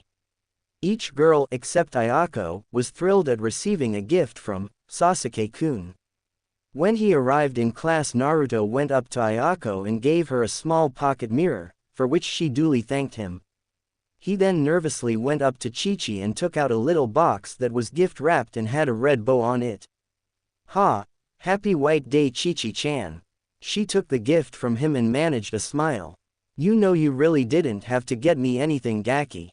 It's okay. I really wanted to. Somehow his over-eagerness only made her feel guilty. She quickly unwrapped his present. What she found was a doll still in its plastic case. It was a familiar blonde figure with a tiara and a pink evening gown. On the package was stamped, Haruka Heim in pink. She noticed the price was still on it too. This had cost him 3,000 ryu. The chocolates she had bought him had only cost her 500 ryu. Compared to the combs, mirrors, and other gifts being handed out, this was easily the most expensive. You didn't have to get me something this expensive, Gaki. This is worth a whole lot more than the chocolates. I don't mind, he said with one of his huge grins. You mean a lot to me, Chi-Chi, and the chocolates you gave me made me really, really happy. I just wanted to give you something you'd like. Now you have 2 dolls, it's a real collection now, right? Hey, yeah, I suppose it is. She honestly didn't want the thing. But seeing the joy on his face, she knew there was no way she could refuse the gift. Thanks, Gaki, I really love it. Ayako smiled and leaned over. And all I got was a mirror. Naruto looked at her and blushed like mad. I'm sorry, Ayako-chan. I'll get you one too, She stared, laughing, and waved him off. I'm just teasing, Naruto-kun. I know how special Chi-Chi is to you. Special? Chi-Chi thought nervously. Special how exactly? Before she could give it any more thought, Sakura wandered over. Hey, is that a Haruka Heim doll? Can I see? She reached for it eagerly. On instinct, Chi-Chi clutched it close to her fishnet chest. Mine, she said sharply. Sakura frowned at the other girl. I just wanted to look at it for a second. Ino came over as well. In her hands was the comb Sasuke had given her. So Naruto gave you a Haruka Heim doll. Well, I guess you win for best present. Though of course getting a gift from Sasuke is much better than getting anything else from Naruto or any other boy. It's just because he doesn't have anyone else to get a present for, Sakura said dismissively. That's not true, Pinky, Chi-Chi rapped out. Naruto got chocolates from Ayako too. That's right, Ayako nodded. So what? Sakura asked. Sasuke-kun got them from all the girls in class. She deliberately sent Chi-Chi an amused look. Well, from almost all the girls. What can I say? Chi-Chi replied with a snake-like twist of her lips. I guess I'm just more selective than some. She grabbed Naruto's arm with one hand while continuing to hold the doll tight in the other. Come on, Gaki, let's get our seats. Sakura glared at her back. What a weirdo, she muttered. Ino simply chuckled. Well, what do you expect? He's her partner in crime after all. XXXXXXXXXXX. That afternoon the 4 of them had lunch together as they always did. Hey Sasuke, Ayako spoke with a curious look in her eye. Is there any girl in class that you like best? He took a bite from his rice ball and gave her an innocent smile. Not really, like everyone the same. What about you, Naruto? Ayako said teasingly. There any girl in class that you like the best? The boy instantly turned a deep red. I. Oh, stop teasing the poor Gaki, Chi-Chi said, sounding annoyed. Of course we're close, there's nothing wrong with that. Naruto swiftly nodded. That's right, Chi-Chi is my first and best friend. So she's just a friend to you? Ayako hinted. Of course we're just friends, what the hell else would we be? Chi-Chi snapped. Oh, I don't know, Ayako said too innocently. She glanced at Naruto. What would you like her to be? Naruto stared back at her blankly. What do you mean? What more could she be than my best friend? Ayako's sweat dropped. I guess he hasn't gotten the concept of a girlfriend yet.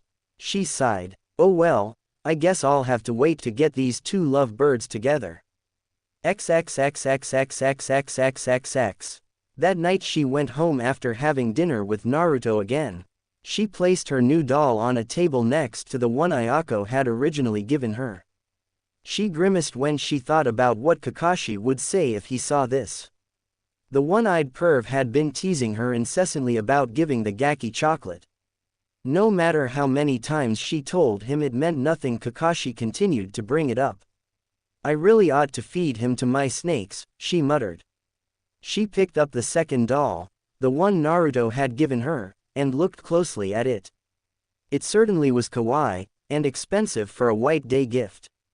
It was probably the nicest thing anyone had ever given her. What the hell does that say about my life? That the nicest present I can remember getting came from a 7-year-old. She set the doll back down on her table. Looking at the pair of Haruka Heim dolls, she had the oddest sense they looked kind of lonely. A few more of them might make a cute display. Her telephone suddenly rang. Who the hell would be calling me right now? If it's Kakashi feeling lonely, that's too bad for him. I'm not in the mood tonight. But when she answered, it wasn't Kakashi. It was one of the Hokage's secretaries telling her to report immediately to the Uchiha compound. Something had happened there and all available Chunin and Jonin were being called to emergency duty. She wasn't given any details before the line went dead. She grabbed her trench coat and headed out the door. I hope whatever this is doesn't involve Sasuke. XXXXXXXXXX. The next morning as Naruto left his apartment, Chi-Chi was out there waiting for him. Her expression was grim, like it had been the first time she'd gone shopping with him. Is something wrong, Chi-Chi? We're going to be late for school today, she informed him. Why? A grin sprouted on his lips. Are we playing a prank in Iruka again? Not today, Gaki, she told him seriously. Today we're going to the hospital. The hospital? Are you hurt, Chi-Chi? Not me, Sasuke. XXXXXXXXXX. When they got to the hospital, Hei found lots of Anbu guarding the place, in his room especially. Ayako was there already, as was a worried-looking Sarutobi, who asked the three of them to go into the room. Inside there was Sasuke lying on a hospital bed, wide awake and staring up at the ceiling. Hey Sasuke, you okay? Naruto called and rushed to his bedside. Sasuke did not acknowledge him or the girls. He just continued to stare up at the ceiling. Hey Sasuke, what's wrong? Naruto snapped his fingers in front of Sasuke's face, again without getting a response. Looking scared, Naruto turned to the Hokage, who had also come into the room with them. Old Ma, what's wrong with Sasuke? He is in shock, Naruto, the Hokage explained calmly. Something very bad happened last night, and it seems to have been more than his mind could bear. When that happens, the mind will sometimes shut itself down. So he got turned off? Naruto asked. That is one way to think of it, and accurate enough. At Ayako's shoulder, Homaru whimpered. The little dog leapt down Tad's bed and gently began to lick Sasuke's face. The boy did not respond. Hokage-sama, what happened to him? Ayako asked. What could have been so bad as to do this? I am afraid I cannot tell any of you that, Sarutobi replied. He knew there was no hope of keeping this a secret long.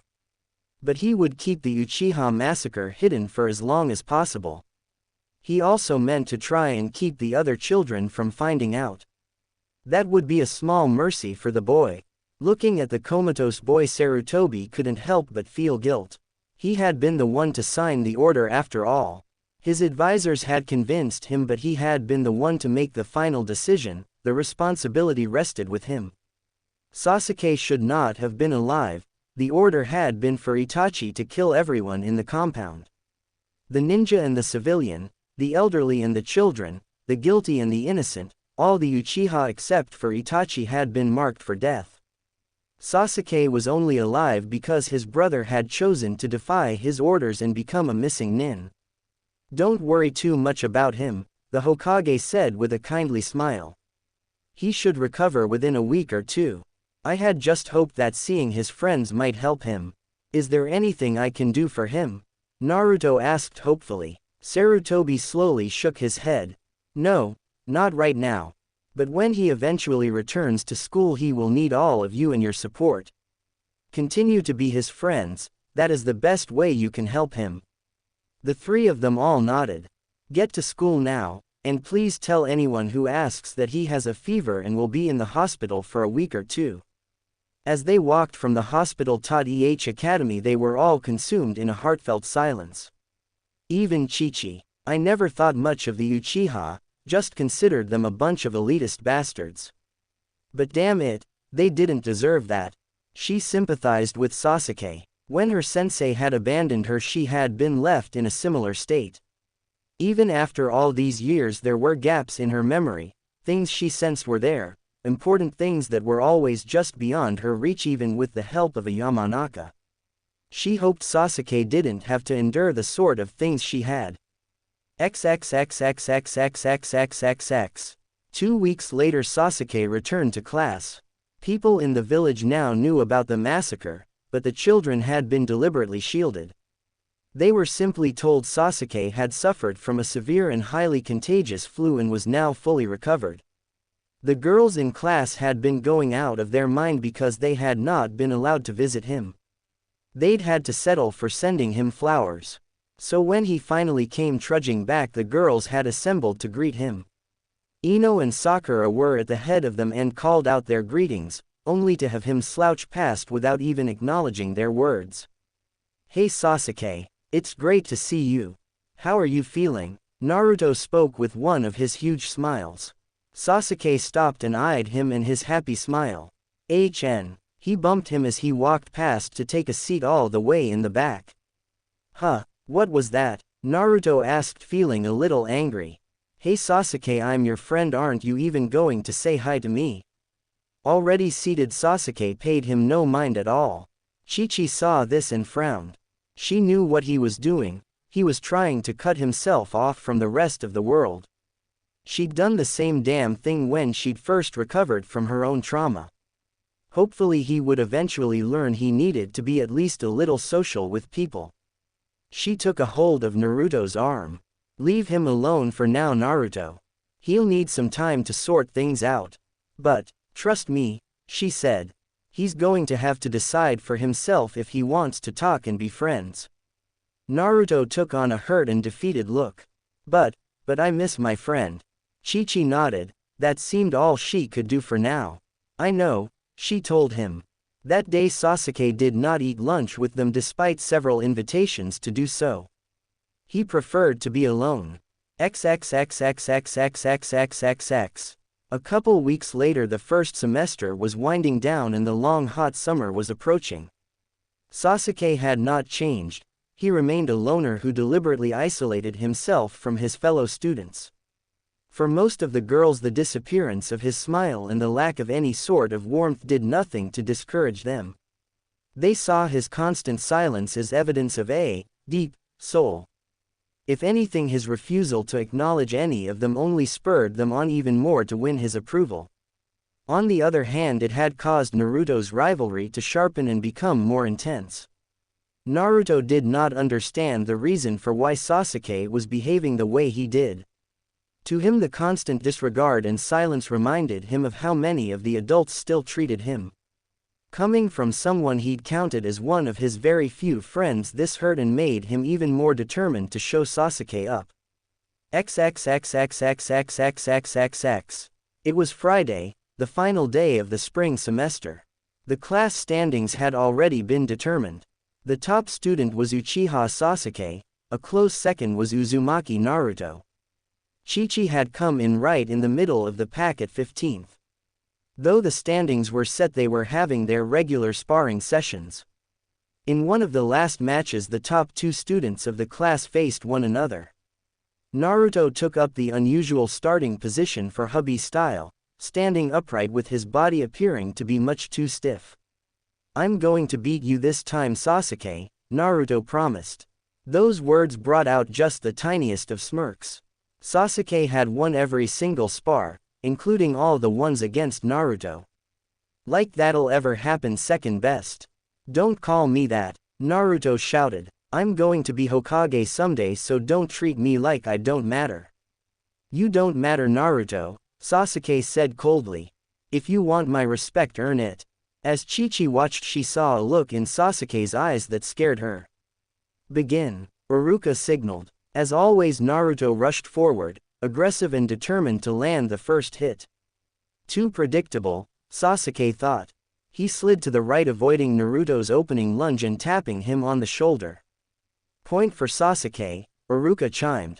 Growling, Naruto came straight at Sasuke again, his only thought to hit him and make Sasuke acknowledge him. As Chi-Chi watched, she had a dire look. She already knew Naruto was going to lose. More than most styles, hubby required precision and careful body control. As soon as Naruto began letting his anger take over, he became sloppy and lost all the advantages of his style. In the end, it wasn't much of a match, as Sasuke easily dodged and scored off counters. When the 3 minutes had elapsed, Iruka called a stop to it. "Sasuke wins 8-0. "All right, Sasuke-kun," Ino shouted. "Cha, you're the best," Sakura yelled. Sasuke walked past his fangirls without acknowledging them. "Better luck next time, Naruto-kun," Ayako said. Homaru barked his approval as well. "Thanks," Naruto muttered dejectedly. "Well," Chi-Chi said brightly, "it's easy to see who's number 1 and who's number 2. Maybe when Sasuke's Hokage, you can be his assistant." That snapped Naruto out of his moping. "No way am I losing to that Tem," he shouted furiously. "Then I guess we'll have a lot of hard training to do this summer. I'll do whatever I have to if it means being number 1. She grinned and nodded. "Well, keeping him motivated shouldn't be a problem." XXXXXXXXXXX. "I want all of you to have a safe and happy summer break," Iruka told them. "Don't let up on your training though, or you'll regret it come September. And remember to complete your summer homework. I'll be counting it as your first test grade." "Man, what a drag," a certain lazy boy said. Trust Iruka to try and spoil summer break. As most of the children made a beeline for the door and freedom, one student approached her sensei. Iruka stood before his desk and eyed her warily. "Yes, Chi-Chi." From out of her pack she produced a shiny red apple. She presented it to him with shining eyes and a huge friendly smile. "This is for you, sensei." Iruka took the proffered apple with care and held it out at arm's length. "Is it poisoned, or should I expect it to explode?" "Ah, don't be like that, sensei," she said with a pout. "I know the Gaki and I have played a couple pranks on you, but it was all in good fun, you know. You've played at least 20 pranks, and because of them I've had to buy new pants 6 times, Iruka said flatly. He'd started to keep spares in his locker. "Maybe I went a little overboard," she admitted. "Think of this apple as a peace offering." Iruka eyed it and began to sweat. "It's going to explode, isn't it?"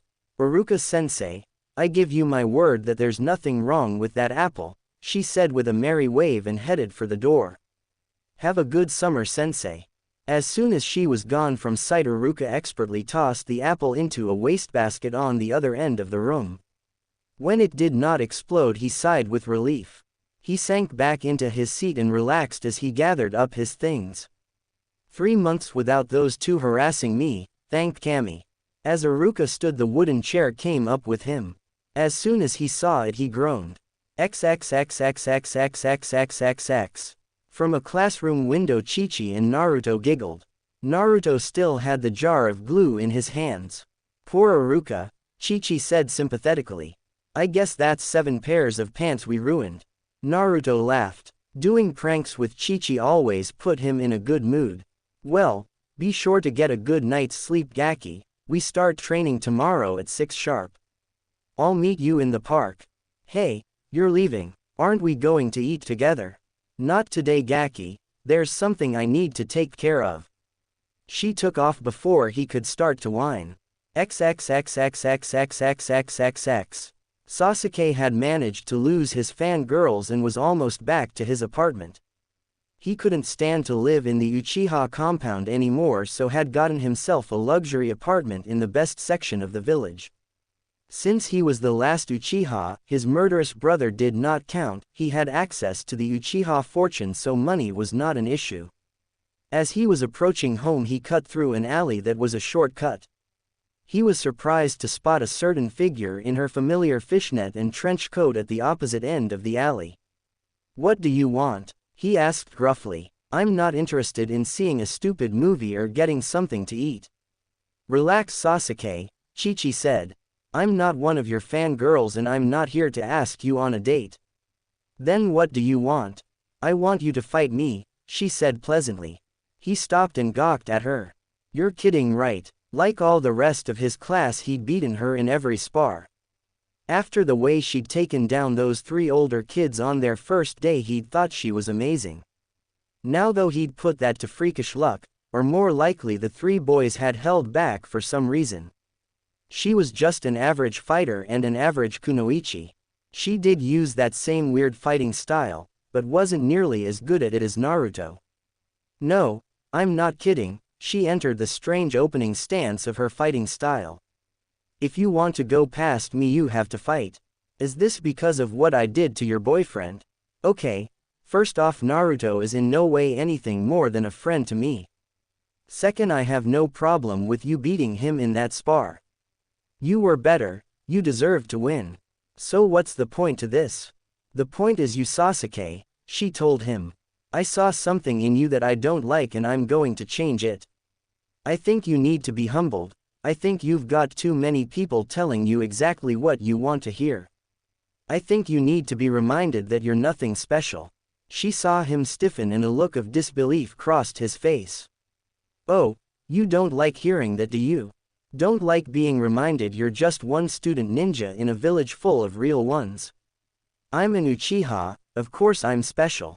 She smiled sweetly. You mean like Itachi? He's real special too. Do you want to be like him, Sasuke? She saw fury fill him as he tossed down his books and pack. It figures that would be his weak point. Fine then, I'll show you just what I am. He raced towards her. She stood perfectly still and waited for the moment to strike. Now, she thought with perfect calm. With all her strength she delivered a punch right into the middle of his face. XXXXXXXXXX. He never saw her move. 1 second she was nothing but a target, then the next he felt as if he'd run face first into a brick wall. He went flying and landed in a pile of garbage. He cried out in sudden pain and tasted blood. Reaching up, he touched his broken nose and felt it throb. Yeah, you showed me what you are, all right, Chi-Chi said dismissively. A weak little boy. He stared up at her only to see contempt in her eyes. How did you do that? He struggled back to his feet, shaking off the bits of stinking trash that stuck to him. She ignored his question. Do you think being alone makes you strong, Sasuke? Are you that stupid? Not being able to trust and work with others is a weakness, you idiot. Having people you care about and who care about you, that's the greatest source of strength there is. When a ninja must fight to protect the people dear to him is when his true strength comes out. If all you care about is yourself, then you'll never become really strong. That's a lie. My brother never cared about anything and he was strong. She stared into his eyes. Eyes that were filled with that look. Does that mean you want to be just like him? She asked quietly. No, never. But that's what you're doing, Sasuke. Stop and look at what you're becoming. Do you really want to be someone who has no friends and cares about only himself and his own power? Is that the man you want to become? He hesitated. I'm an Avenger. I have to do whatever I can to acquire power. Do you really think you're the only one to ever be betrayed and want revenge? She asked him coldly. I know more about wanting revenge than you do. That's fine. Seek your revenge and work hard to get stronger. But don't let that be all there is to you. If that's all you have in your heart, it'll start to poison you until you become exactly what you hate. Think about it. She left him standing there bloodied and covered in bits of garbage. XXXXXXXXXX. Walking back to her apartment, she knew that if the Hokage or the council ever found out what she'd just done, she'd be arrested and likely put in prison. Everyone was desperate to coddle and please the last Uchiha. None of them seemed to see the dangerous sense of superiority this was breeding in him. Ordinary laws and morals only apply to ordinary people, little Anko. Orochimaru had told her. She shivered at the memory. Sasuke needed to remember he was a part of the village, not that he was somehow above it. She knew that if Sasuke told anyone what had happened, she was in serious trouble. But she was sure that his pride would never let him admit he'd gotten his kicked by anyone, especially not by a female classmate.